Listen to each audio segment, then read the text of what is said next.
A gente segue com o noticiário. O empresário Ricardo Faria, ele é muito conhecido como o rei do ovo. Ele reclamou da dificuldade em contratar trabalhadores no Brasil e criticou o governo. Segundo ele, se não bastasse a burocracia, a alta carga tributária, a legislação trabalhista e a polarização política na hora de contratar, muitos brasileiros também não querem trabalhar, porque estão, entre aspas, viciados no Bolsa Família.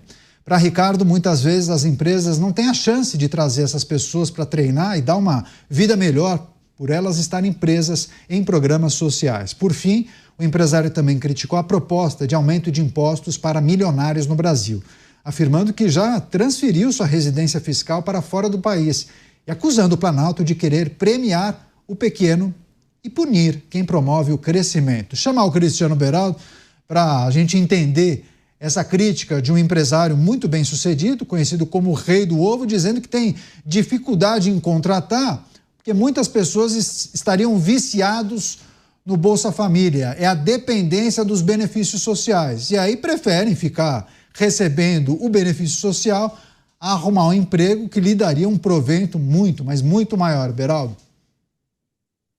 Olha, Caniato, na verdade, se a gente olhar os números no detalhe, às vezes até o salário a ser recebido no emprego não é tão maior assim. A lógica que foi incutida na cabeça de uma vasta parte da população brasileira é que o trabalho ele serve apenas para complementar aquilo que o governo já dá de dinheiro para essas pessoas. Como o Brasil é um país extremamente improdutivo, como o Brasil desenvolveu um programa de educação de péssima qualidade, que não tem condição de preparar uma parcela grande dos jovens brasileiros para um mercado competitivo, esse acesso ao dinheiro do governo acaba servindo de estímulo para que as pessoas tenham mais filhos, quanto mais filho, mais dinheiro recebe. Na hora que vai complementar essa renda que o governo dá, faz um bico. Não precisa ter uma carteira assinada. Vai ali, faz alguma coisa, vai ser transporte de aplicativo, vai ajudar numa pintura, vai fazer alguma coisa, ganha um dinheirinho naquele dia e vai embora. Não precisa ser o grande empresário, não precisa ser o rei de setor nenhum para saber a dificuldade que é hoje encontrar mão de obra para qualquer tipo de serviço. O Brasil passa por uma situação extremamente complexa e o mais impressionante, Caniato, é que não estamos tomando nenhuma medida estrutural para resolver esse problema. Ao mesmo tempo que você tem essa parte da população que fica caracterizada naquela imagem da senhora sacando dinheiro na boca do caixa eletrônico e vibrando, dizendo que há 25 anos ela recebe o Bolsa Família, nós temos também um problema grave, que é a compreensão dos jovens que tiveram acesso a boas escolas, que podem cursar uma boa faculdade, é a compreensão do que é o comprometimento com o trabalho. Hoje, as empresas têm no recurso humano, na área de recursos humanos, a sua área mais estratégica. Por quê? Porque você precisa convencer as pessoas que é bom trabalhar naquela empresa, que vale a pena trabalhar naquela empresa, que não vale a pena a pessoa ficar trocando de emprego por causa de R$100 a mais aqui, R$50 a mais ali, que se levou uma bronca do chefe, não é para ficar deprimido em casa e fazer terapia e pedir demissão. É um processo de aprendizado, a vida é dura. E uma coisa que eu aprendi desde cedo, a vida é mais dura com quem é mole. Então a gente está precisando transformar a formação dessa mão de obra brasileira para que encarem o trabalho como uma coisa a ser executada com prazer, com honra, com dedicação, com dignidade. O trabalho é o caminho para se conquistar as coisas. Mas hoje a gente não tem isso no Brasil, Caniato, e muita gente adora essa dinâmica da improdutividade porque escraviza essas pessoas que vivem de esmola do governo. Pois é, o Beraldo falou em escravizar, mas tem muita gente que se utiliza de um jargão antigo, uma expressão antiga, né, Dávila, que é o voto de cabresto, né? Você também acaba perpetuando um público ou uma fatia do eleitorado a sempre votar naquele grupo que defende o tal benefício social. E aí cria uma dependência. Isso vai passando de geração para geração. Como disse o Beraldo, a pessoa até pensa em arrumar um serviço, mas vai ser um bico, né? Ou um biscate, como diz no Rio de Janeiro. Nada com carteira assinada, né, Dávila? É ali um complemento. Eu recebo Bolsa Família, faço um trabalho aqui, um trabalho ali, no sábado vai pintar uma parede, recebe um dinheiro. É aquela coisa, vai dando um jeito e levantando um dinheiro por aí. É verdade, Canhato. Mas a observação do empresário Ricardo Faria, ela é muito pertinente, porque ela toca em duas coisas fundamentais. Primeiro, programas sociais precisam ter porta de saída. O que é porta de saída? Você recebe o benefício enquanto não está empregado. Uma vez empregado, você deixa de receber o benefício.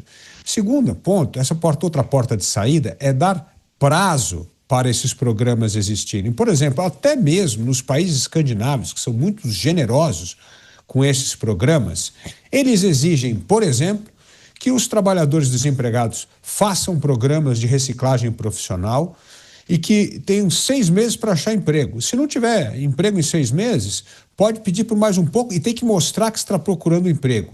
Outra coisa que mostra, você não pode recusar mais de 3 propostas de emprego, porque senão perderia o benefício. Então, isso são portas de saída. Então, não vicia a pessoa. A pessoa recebe aquela ajuda do Estado, mas ela tem que se mexer para se qualificar e para arrumar emprego, porque senão ela vai perder o benefício. No Brasil, isso não existe. E aí, cria esse vício de determinadas pessoas a programas de governo. O segundo ponto é justamente o custo do trabalho formal no Brasil. É um dos mais altos do mundo. Você contrata um funcionário e paga por 2. Aqui é a oferta do ponta cabeça, né? Pague por 1 e leve a conta de 2. Não, é assim que é no Brasil. E aí ninguém melhor do que uma grande autoridade como o professor José Pastore que mostra isso, que no Brasil apenas 40% dos trabalhadores hoje estão com carteira assinada. Ou seja, imagina só um país que só 40% tem carteira e o resto está aí na informalidade, está na pejotização, porque é muito caro contratar. E se você dividir esses 40% do CLT entre quem está no trabalho público, ou seja, trabalha para o Estado e para a iniciativa privada, mostra ainda mais a fragilidade de uma lei antiquada e de um monte de benefícios que só existe no Brasil. O professor Pastore, por exemplo, gosta de mencionar sempre, por exemplo, férias de 30 dias. Só existe no Brasil, é uma jabuticaba. No Chile, são 15 dias de férias. E nos primeiros 10 anos você trabalhando numa empresa. E aí, a partir disso, ganha 1 dia para cada 3 anos a mais. Nos Estados Unidos é totalmente negociado. Aqui não, você já sai com 30 dias. Além dos 30 dias, você tem abono, o equivalente aí a 10 dias de trabalho. É o país que tem mais feriado no mundo, né? A gente está aqui já à beira de um outro feriado. Então, mostra o seguinte, que em 10 anos, uma empresa no Brasil pagou 400 dias de descanso do empregado. Sabe quanto que pagou no Chile nesses mesmos períodos de 10 anos? 150 dias contra 400. Então, isso inviabiliza o trabalho. Aí o governo vai dizer assim, mas olha, essa direita reclama, mas nós estamos aqui no pleno emprego e tal. O problema é que está gerando emprego mais no setor público. E aí o que acontece, Canhato? Parte deste salário que sobe mais do que a produtividade do trabalho, sabe o que faz? Gera inflação. Inflação no Brasil significa salário subindo mais do que a produtividade do trabalhador. Por isso, o Brasil precisa voltar a investir em produtividade, em competitividade e refazer completamente essa CLT, uma lei antiquada dos anos 40 do século XX, que não tem nada a ver com a realidade de hoje, que dificulta a empregabilidade daqueles que querem trabalhar. Por isso, está na hora de rever não só os programas sociais, oferecendo porta de saída e, principalmente, leis trabalhistas condizentes com a realidade do emprego e das atividades dos nossos tempos. Pois é, eu vou passar para o Mota vai naturalmente comentar a manifestação do empresário, mas Mota, antes disso, vou trazer uma notícia que chega de Brasília, do Banco Central, e vou pedir para você analisar, porque tivemos a 7ª alta na taxa Selic, hein? O Copom, Comitê de Política Monetária do Banco Central, decidiu aumentar pela 7ª vez a taxa básica de juros, taxa Selic, de 14,75% para 15% ao ano. Então, alta de 0,25 ponto percentual. Maior índice, Mota, desde julho de 2006. E eu me lembro que você colocava em dúvida a independência do novo presidente do Banco Central, mas diante da situação não há nenhuma possibilidade de baixar na caneta, né, Mota? É uma das raras situações em que eu errei, Caniato. E eu vou aqui admitir que errei mesmo, errei feio, porque eu achei que o novo presidente do Banco Central ia baixar os juros na canetada. E ele não está fazendo isso. O Brasil, se eu não me engano, hoje tem o segundo juro real mais alto do mundo, o juro já descontado a inflação. Isso é a consequência do que a gente chama de irresponsabilidade fiscal do governo ou do Estado brasileiro. Os políticos brasileiros e as autoridades que ocupam a nossa máquina estatal acham que o dinheiro público é infinito, acham que está faltando dinheiro, a gente pega dinheiro emprestado, a gente cobra mais imposto ou a gente imprime dinheiro. A consequência é isso. Ou o Banco Central faz o seu papel, como está fazendo agora, e sobe os juros para tentar combater a inflação, para tentar evitar que a inflação saia de controle, ou o Banco Central faz o jogo dos políticos, abaixa os juros na canetada e aí a gente vai ter um problema muito grave nesse país. Então, não existe almoço grátis. Essa taxa de juros é o preço que o povo brasileiro, que as empresas brasileiras pagam pela irresponsabilidade fiscal do governo e do Estado brasileiro. Vamos ser justos aqui.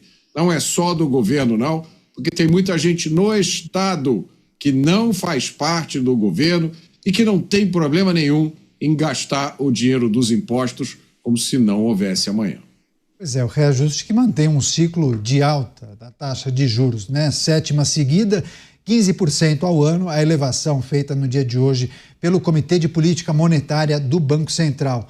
Dávila, tradicionalmente, esse é um remédio utilizado para você segurar, né? Para os bancos centrais segurarem a alta da inflação. Mas há várias consequências, é preciso destacar isso também, né, Dávila? Consequências dramáticas, porque aumento da taxa de juro, primeiro, aumenta o dinheiro que o Estado brasileiro está arrecadando nossos impostos para pagar as despesas financeiras e os juros sobre esse dinheiro, que é gigantesco. Nós estamos falando aqui em mais de 7 trilhões de reais que nós temos que pagar, entendeu? Metade do orçamento do Brasil hoje na verdade, pagar juro agora, mas tem as obrigações financeiras de médio e longo prazo. É isso aí, é hoje o maior montante gasto, além de com folha, benefício social, é pagar a rolagem da dívida do Brasil. Cada dia custa mais caro. E ela custa mais caro pelo ponto que o Mota trouxe aqui, a irresponsabilidade fiscal. O governo não dá nenhum sinal que está disposto a reduzir despesa pública. O governo só pensa em taxar mais, em aumentar receita. O governo não acordou para o fato de que, mesmo com recordes de arrecadação de impostos, o rombo fiscal continua crescendo. E isso mostra claramente que só tem um remédio: reduzir despesas públicas.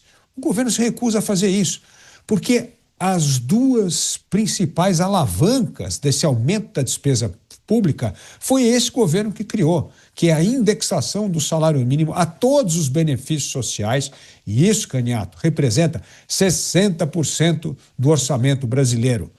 A nossa audiência já sabe, para cada R$1 que sobe o salário mínimo, com esse 60% indexado, aumenta em 380 bilhões de reais a conta do governo.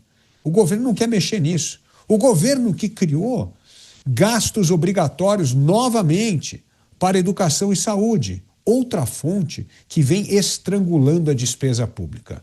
Então, o Banco Central só resta uma coisa: colocar o pé no freio, aumentar a taxa de juro. Infelizmente, quem paga essa conta somos todos nós.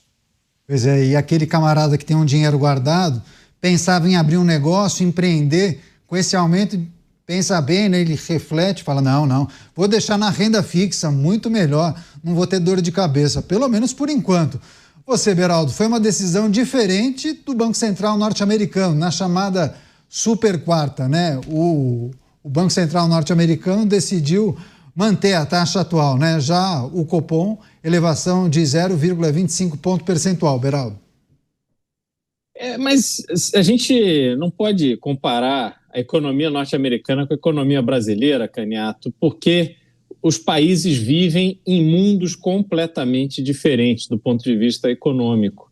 Os desafios norte-americanos são completamente diferentes dos desafios brasileiros. E se nós observarmos esse ponto 25% que subiu na taxa de juros, o impacto desse 0,25%, ele é muito representativo e é importante para o governo, porque você está dizendo aí, salvo engano, coisa de 17 bilhões de reais a mais de juros por ano. Para a pessoa física, Caniato, ela nem entende exatamente o que significa ter passado de 14,75 para 15.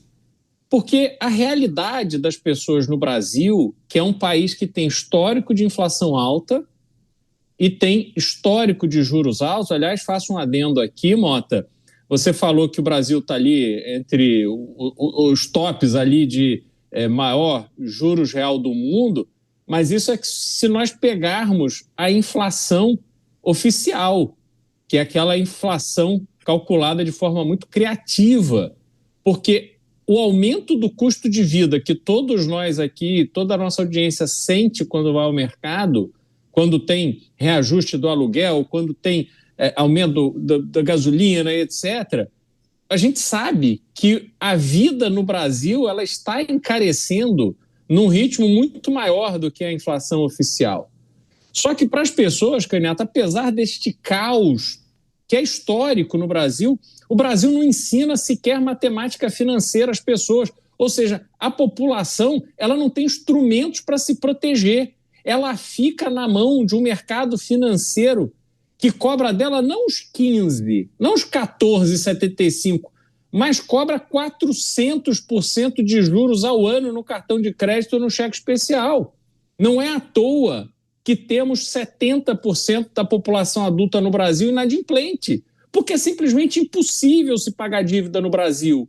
E a pessoa não se dá conta também, Caniato, que quando ela vai ao shopping, compra lá uma peça de roupa, quando ela vai num restaurante que ela não deveria ir porque não cabe no seu orçamento, faz uma viagem que não deveria fazer porque não cabe no seu orçamento, para cada R$100 que ela contrai de dívida no cartão de crédito ou no cheque especial e não paga, no final do ano aquilo já é 400. Aí você pensa, faz sentido você pagar 4 vezes mais por uma calça jeans, por uma viagem, por um jantar? As pessoas têm que ter consciência que elas precisam viver dentro da sua realidade e trabalhar e lutar para mudar a sua realidade. Não podem ficar escravas do mercado financeiro que toma tanto dinheiro das pessoas como faz no Brasil.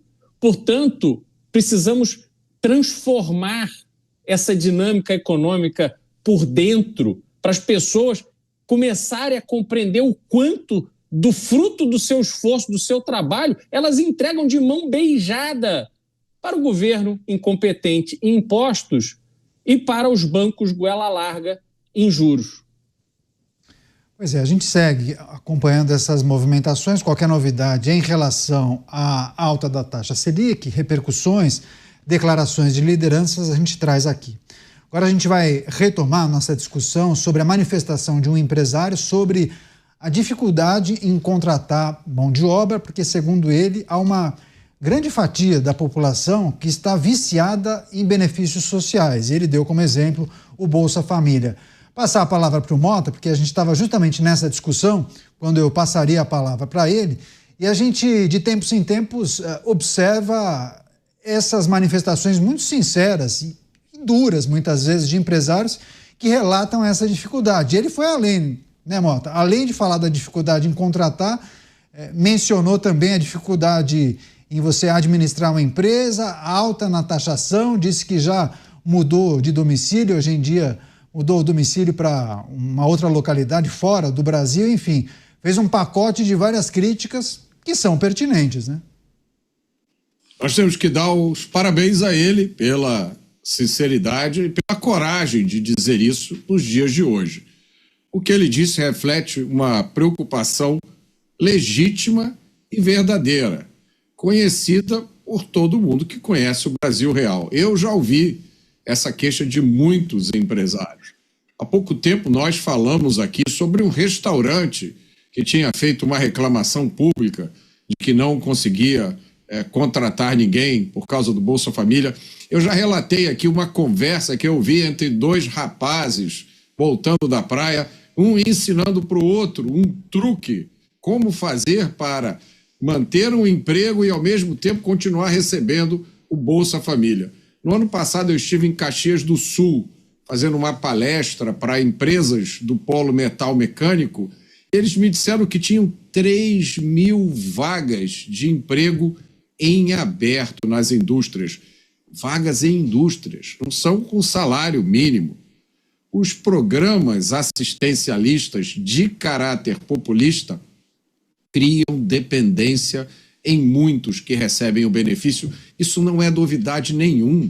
Isso é fartamente documentado em todos os países que adotaram esses sistemas, inclusive em países como Reino Unido e Estados Unidos.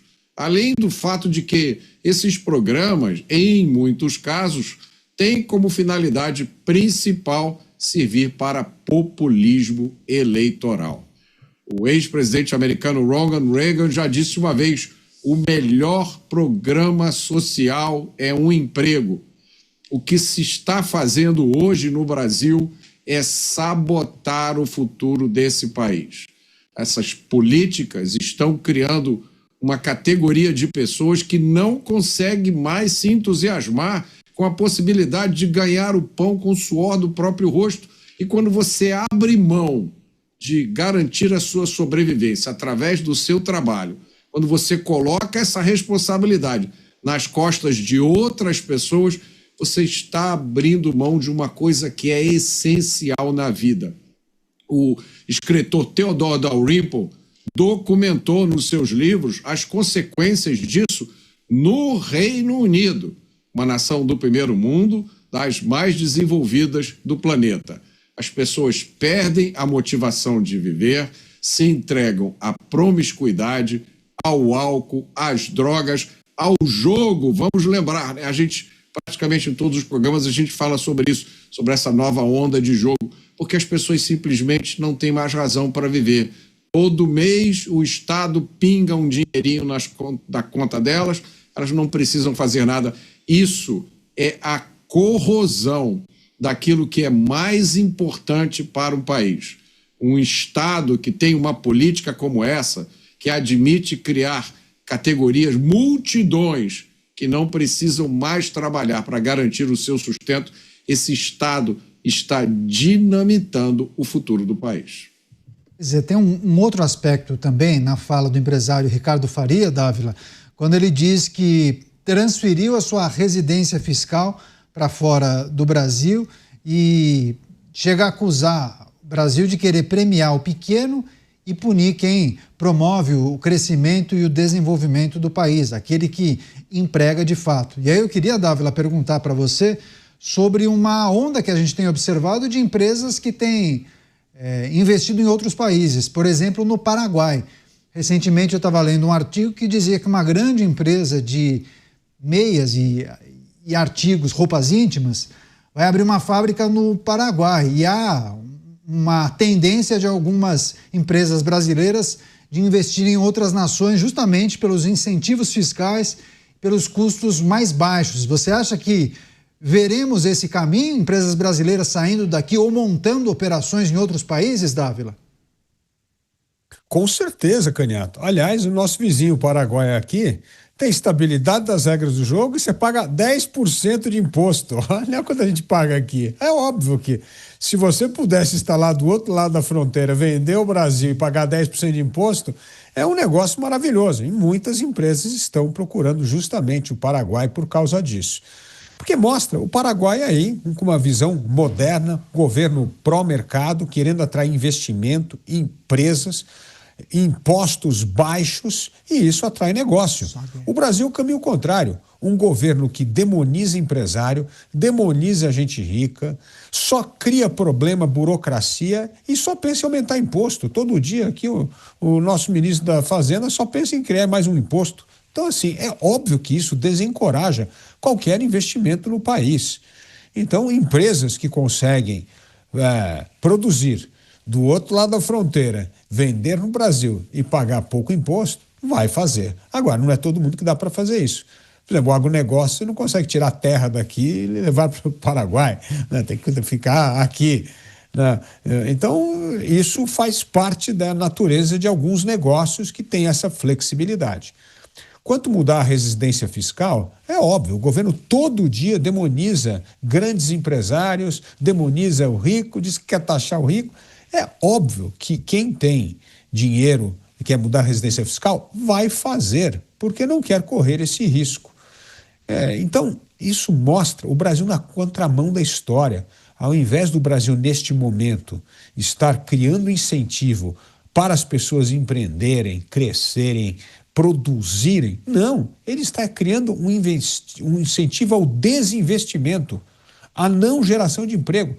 Como é que você vai criar, e hoje, condições de investimentos numa empresa com um dos juros mais altos do mundo? Como é que você vai lidar com uma justiça trabalhista que parte dos juízes não obedece o que está na lei da reforma trabalhista, porque eles não gostam da reforma que o Congresso aprovou? Como é que você vai investir num país no qual essa insegurança jurídica de contratos e regras do jogo mudam a toda hora, como mostrou o Supremo Tribunal Federal cobrando de maneira retroativa a CSLL? Então, assim, é um negócio inacreditável. É óbvio que você está desencorajando o investimento no Brasil.